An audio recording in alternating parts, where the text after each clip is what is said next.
वनुसल्ली वनुसल्लिम अला रसूलिल करीम अम्मा बाद अऊज़ु बिल्लाहि मिनश्शैतानिर रजीम बिस्मिल्लाहिर रहमानिर रहीम लौ कुन्ना नस्मअ औ नाक़िलु मा कुन्ना फ़ी अस्हाबिस सईर। रब्बुल इज़्ज़त जी बेपनाह लामहदूद तारीफ़ा जेको पंहिंजी ज़ात में आला है, सुहाना करीमा, उनजा तमाम नाला ख़ूबसूरत आहिनि। हू बेपनाह क़ुव्वतुनि जो मालिक आहे। उनजो शान इहा फ़रमाईंदो आहे इन्नमा अमरुहु इज़ा अरादा शयअन अन यक़ूल लहू कुन फ़यकून। जंहिं शइ जो रब पाक इरादो फ़रमाईंदो आहे उनखे चवंदो आहे थी त उहा थी पवंदी आहे। हीअ पूरी काइनात अल्लाह रब्बुल इज़्ज़त जे इरादे सां मारिज़ वजूद में आई आहे। लिहाज़ा उन ई रब जो शुक्र आहे जंहिं असां तव्हांखे इंसान बणायो आहे। अयहसबुल इंसान अन युत्रक सुदा अलम यकु नुतफ़तन मिन मनिय्यि युमना थुम्म कान अलक़तन फ़ख़लक़ फ़सव्वा फ़जअल मिन्हु ज़ौजैन ज़कर वल उन्सा अलैस ज़ालिक बिक़ादिरिन अला अन युह्यियल मौता। ॾिसो रब्बुल इज़्ज़त कीअं दावत फ़िक्र अता करे थो इंसान खे। क़ुरान करीम में कीअं मुख़्तलिफ़ अंदाज़नि में मुतवजा करे थो त बाना तूं पंहिंजी हैसियत ॾिस।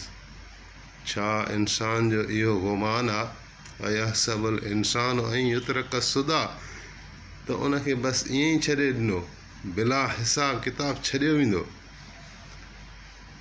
अयहसबुल इंसान अन युत्रक सुदा अलम यकु नुतफ़तन मिन मनिय्यि युमना।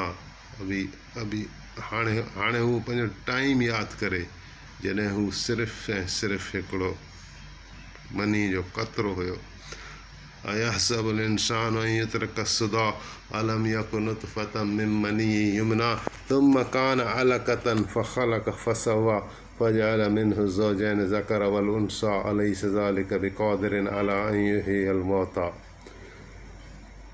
तो फिर अल्लाह ताला फ़रमाए थो त उहो हिकिड़ो वक़्तु इंसान जे मथां जॾहिं हू क़तरो हुयो, वरी पोइ उनखे अल्लाह ताला ख़लक़ कयो, उनखे बराबरि कयो। इंसान बराबरि ठहियलु आहे, ॿई जिस्म या ॿ पार्ट आहिनि उहे बराबरि ठहियलु आहिनि। इंसान अहिड़ी मख़लूक आहे जेको ईअं सिधो संहुं हलंदो आहे। त अल्लाह ताला पंहिंजा अहसान ॻणाए थो।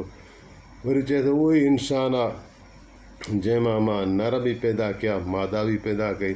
छा उहो रब जंहिं इहे सभु कम कया इन शइ ते क़ादिर न आहे त वरी उन हिकिड़े मुर्दे में ॿीहर ज़िंदगी विझी सघे? त बेशक अल्लाह ताला क़ादिर आहे। हीअ मथीं जेका आयत तिलावत कई सूरत मुल्क अल मशहूर मारूफ़ उनखे सूरत तबारक छॾींदा आहिनि। उन में अल्लाह ताला फ़रमायो त जॾहिं जहन्नमी खां पुछियो वेंदो त तव्हांजो छा थियो, छा तव्हांखे को माण्हू न हुयो अहिड़ो जेको तव्हांखे ड्रुॼारे हा, जेको तव्हांखे अल्लाह जो पैगाम ॿुधाए हा, जेको तव्हांखे क़यामत जी ख़बर ॿुधाए हा, तव्हां जहन्नम में पहुची विया? त उहे चवंदा हा माण्हू त असां वटि आया हुआ पर असां उन्हनि खे झुटलाए छॾियोसीं।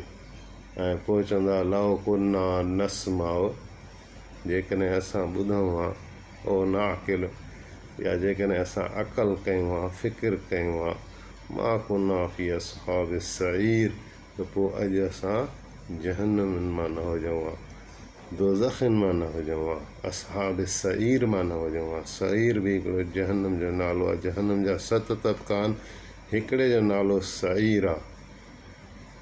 त इहा दावत फ़िक्र आहे। अल्लाह ताला इंसान खे हिन दुनिया जे अंदरि एतिरो कुझु ॾेखारे छॾियो आहे जो हिनखे काइनात में जॾहिं हीअ नज़र खणी ॾिसे थो त गोया हिकु शइ हिनखे दावत ॾिए थी।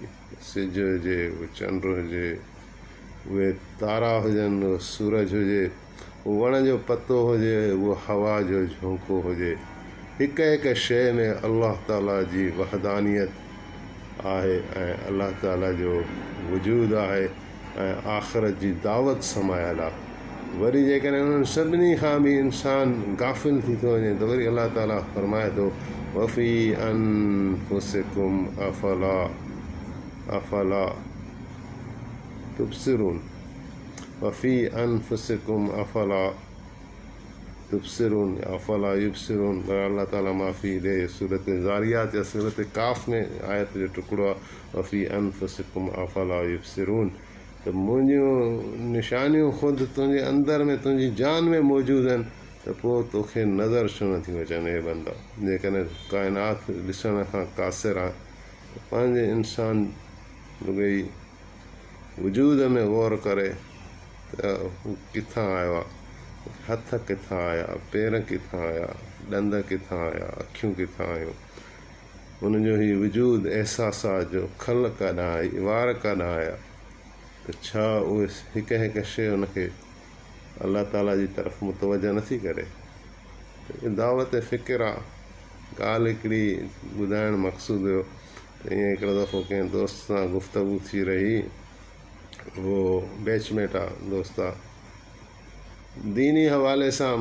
त मूंखे विच में हुन इंटरप्ट कयो, मूंखे चई यार बसि हाणे इहो एॾियूं ॻाल्हियूं तुंहिंजियूं ॻाल्हियूं जेके आहिनि न उहे मुंहिंजे अंदर में लहंदियूं थी वञनि, ऐं ईअं न त वरी मां बि जेको आहे मुला थी वञा।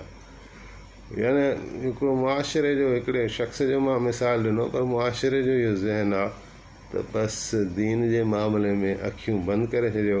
जीअं हले थो तीअं हले थो, जीअं ॿियनि जो हशर थींदो तीअं असांजो हशर थींदो। ऐं दीन जे तरफ़ यानी बेक़दरी बि आहे ऐं ॼाणी वाणी हिकिड़ी गफ़लत बि आहे ऐं इहा सोच बि आहे त ईअं न त वाक़ई मां ईमान वारो थी वञा ऐं मूंखे कुझु दीन लाइ क़ुर्बानियूं ॾियणियूं पवनि ऐं जाइज़ नाजाइज़ जो ख़्यालु करे हलणो पए ऐं उहे पाबंदियूं अपनाइणियूं पवनि। त इन खां बहितर आहे त बसि जीअं मुआशिरे जी हिकिड़ी डगर आहे, जीअं मुआशिरो हले थो मां बि ईअं हलां।